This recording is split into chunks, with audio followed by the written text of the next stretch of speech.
De retour en compagnie de notre spécialiste des saines habitudes de vie, Dr Dominique Gagnon. Comment ça va aujourd'hui? Ça va toujours bien. Merci beaucoup. Écoute, ce matin, ça va être un peu le bilan de la conclusion de nos rencontres qu'on a eues pendant la saison, parce qu'on va faire un retour sur un sujet qu'on a beaucoup discuté, en fait, parce que, en fait, il faut le dire, aujourd'hui, tu vas participer au Forum planétaire. Tu donnes une conférence au courant de l'après-midi, une conférence qui traite sur quoi? En fait, ça traite sur ce que devrait être le prochain guide alimentaire canadien. Oui. Il y a eu des consultations à l'automne dernier et le regroupement de Saguenay, pour faire de Saguenay la capitale canadienne des saines habitudes de vie, on en a parlé, sur lequel je siège. On a formé un sous-comité, le sous-comité nutrition, dont je suis le président. Et on devait déposer des recommandations directement à la ministre Jane Philpott sur ce que devrait être le prochain guide alimentaire canadien qui va sortir en 2018 ou en 2019. Oui, oui. Alors, c'est dans ce cadre-là qu'avec d'autres scientifiques, principalement des diététistes, vous comprendrez, des nutritionnistes, on s'est assis ensemble, on a fait vraiment une réflexion à la lumière des évidences scientifiques présentement. Oui. Comment est-ce qu'on va faire pour devenir vraiment une société en santé quand on sait que, entre autres aux États-Unis, 66 de la population souffre d'obésité et d'embonpoint. Au Mexique, c'est 70, puis on l'a dit dans nos chroniques, ici, au Canada et au Québec, on est autour de 54 C'est plus qu'une personne sur deux. Alors, c'est vraiment une épidémie? Non, c'est une épidémie mondiale parce que ça... dans le monde occidental. Oui, oui. Alors, vraiment, l'OMS nous force à aller vers des solutions.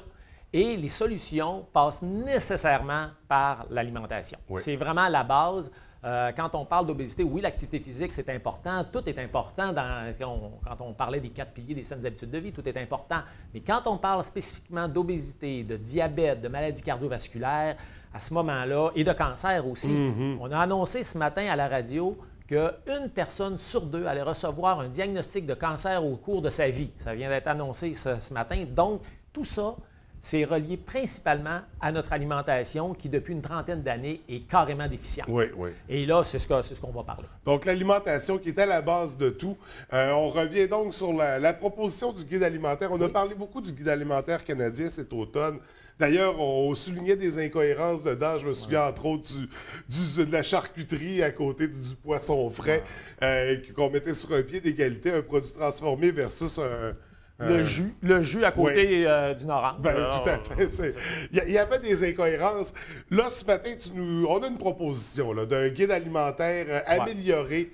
C'est ça. Bien, ce qu'on peut faire, c'est une petite révision un petit peu là, de ce qui s'est fait là, par le passé. Je pense qu'on va pouvoir voir à l'écran, justement, en 1942, il y a eu les premières règles alimentaires. Avant, le guide alimentaire, c'était les règles. Puis on voit qu'il y avait déjà 5 catégories à l'époque là, qui étaient importantes d'inclure dans notre alimentation. Il fallait avoir une alimentation variée.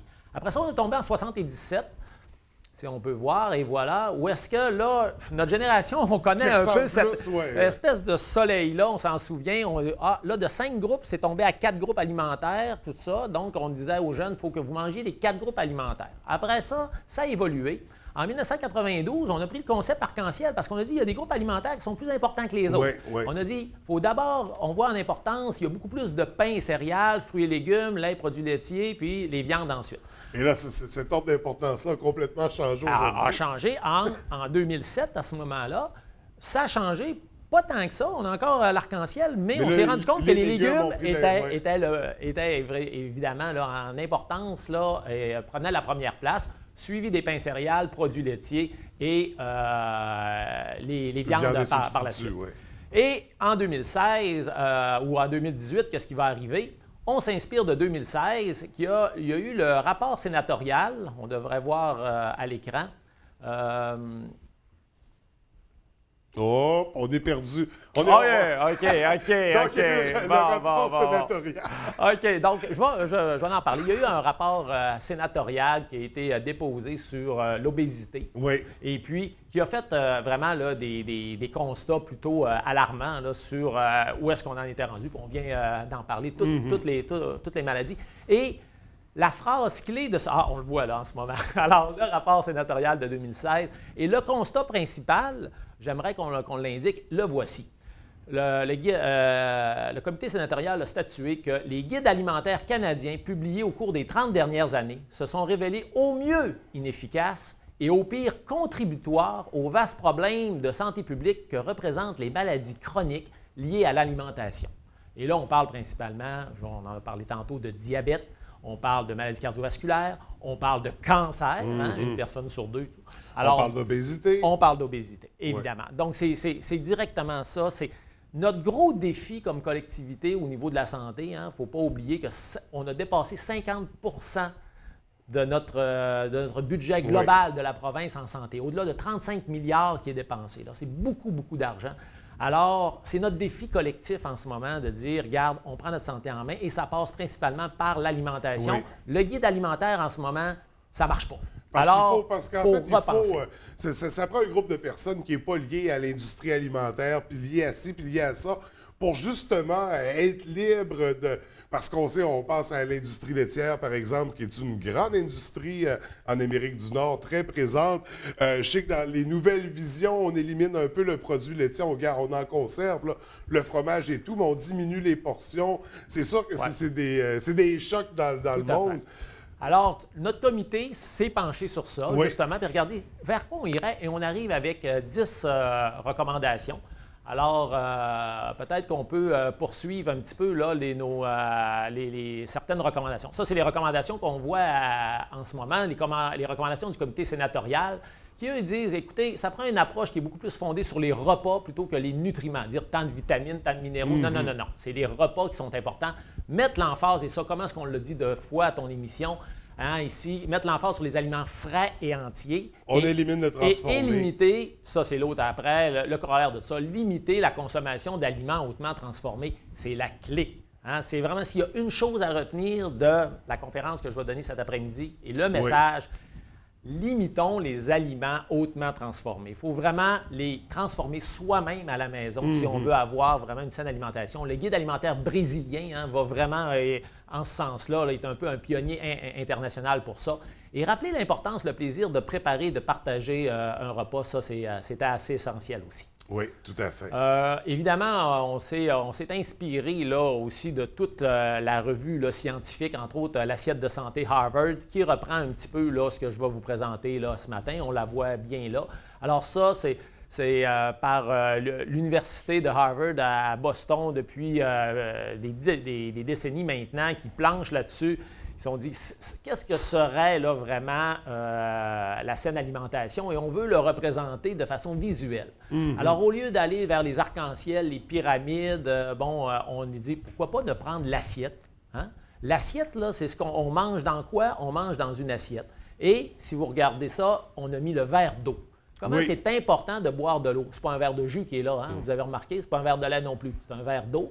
Et les huiles essentielles, on parle souvent d'huile d'olive, là, entre autres aussi. On a besoin de gras pour bien vivre, on a besoin des gras polysaturés, monoinsaturés. Alors à ce moment-là, c'est ce qu'on recommande. Et remarquez aussi dans ce pictogramme-là, en bas à gauche, le petit symbole de « rester actif ». Alors, encore là, oui, l'alimentation, mais comment c'est important d'être actif et de bien bouger aussi. Donc, ça, c'est essentiel. Donc, on s'est inspiré de ça pour vous donner, finalement, notre pictogramme à nous, ou notre image, qui comprend, là, en gros, là, les 10 recommandations. Et si vous la voyez, on a repris, là, on le regarde, on le voit bien à l'écran, on a repris le concept d'assiette santé. OK? Donc, c'est vraiment l'assiette. Et puis, les groupes alimentaires sont comme retransformés, c'est-à-dire on simplifie ça. On ne parle plus de portions d'aliments, on parle de proportions. Alors, 50 de notre assiette doit être de fruits et légumes. Aussi simple que ça. Alors, quand vous regardez votre assiette que vous mangez, 50 fruits et légumes. Fait que manger en 4 des cuisses de poulet, si tu accotes tout ça. Attention! Il y a une autre notion, c'est de rapetisser la taille des assiettes. Mais c'est une notion de proportion, effectivement. Et puis, les grains entiers. Donc, encore là, on va dans le moins transformé possible. Donc, les farines à grains entiers sont très importantes là, à ce niveau-là. On parle de riz brun, on va parler de pâtes à grains entiers. Tout ce qui est grains entiers pour les fibres alimentaires, entre autres aussi, qui sont dans ça. Et finalement, on parle de le troisième groupe, si on peut dire, les protéines, parce que ça prend des protéines pour se construire. Et on s'est rendu compte qu'il y a des protéines qui sont davantage bénéfiques pour la santé, donc les protéines aquatiques venant du poisson avec les oméga 3, et tout ce qui est protéines végétales aussi, qu'on va retrouver principalement dans les noix, dans le tofu, dans ces choses-là. On n'exclut pas les produits laitiers. Au contraire, les produits laitiers, entre autres, moi, je fais beaucoup la promotion du yogourt nature. Oui. Attention, et non pas le yogourt aux fruits. Hein? Ça, c'est, je le dis souvent, là, quand vous regardez l'étiquette du yogourt aux fruits, il y a plus de sucre que de fruits dans un yogourt aux fruits. On sait dans le lait, il y a l'apport en calcium, en vitamine D. Et en probiotiques dans le yogourt. En probiotique qui est très important aussi pour la santé intestinale. Là, hein? Il y a beaucoup de recherches qui se font sur le microbiote, là, ce qu'on appelle, pour justement la santé globale. Alors donc, produits laitiers ont leur place aussi, soyez sans crainte, mais on veut éviter les produits laitiers transformés. Le fameux lait au chocolat et toutes les boissons sucrées, à ce moment-là, on met ça de côté là, pour une saine alimentation. Il ne faut pas que ça fasse partie de façon régulière de notre panier d'épicerie. Oui, on peut en prendre, mais occasionnel. Donc, il faut que le produit ressemble le plus possible à son état original, parce que c'est sûr qu'on n'aura pas de vache dans notre cour, mais je veux dire, le lait, on le prend tel quel, la crème, les fromages, les fruits, les légumes, on évite tout ce qui est transformé. C'est sûr que des fois, bon, il y a des moments qui sont plus difficiles, là, où on a moins de temps, mais on ne parle pas d'éliminer non plus les produits transformés, on parle de réduire. Puis c'est ça, considérablement. Le plus, écoutez, on vise haut. Là. On vise haut, c'est sûr qu'idéalement, ce serait de vraiment limiter au maximum. Là, c'est ce qu'on vise. Alors, en visant plus haut, hein, on sait que c'est comme à voiture. Hein, des fois, là, si la limite est 70, on roule à 75-80 des fois. C'est ça. Malheureusement, on vise comme ça. Donc, on se met des bons objectifs. Et pour terminer, je vous dirais qu'autour de l'assiette, il y a des choses aussi importantes que dans l'assiette. Et c'est là qu'on regarde encore notre pictogramme. On reprend l'idée d'être actif. Hein? On l'avait sur l'assiette santé de Harvard tantôt, Stay Active en anglais. Alors nous autres, en français, ce qu'on marque, c'est demeurer actif. Alors on a un petit pictogramme de des grands-parents qui font de la corde à danser avec les jeunes. Donc, intergénérationnel, encore une fois, c'est très important. L'autre recommandation, planifier nos repas. Hein, on se rend compte là, que 65 des ménages décident de ce dont ils vont manger pour souper à 16 heures. Alors ça, c'est un problème parce que tu arrives à l'épicerie, bon, qu'est-ce que je vais manger à soir? C'est là qu'on se dirige les gâteaux sont en spécial, tu as faim, tout ça. Donc, planifions nos repas. Qu'est-ce qu'on va manger? Puis en même temps, ça nous aide justement quand tu disais tantôt, on manque de temps. Si ton repas est déjà fait d'avance, si tu l'as préparé, tu as juste à le réchauffer, tu sauves du temps là aussi. Et c'est toi-même qui as transformé tes propres aliments. Oui. Ensuite, on va parler également de cuisiner en famille. Il faut redonner à l'alimentation la place qu'elle mérite.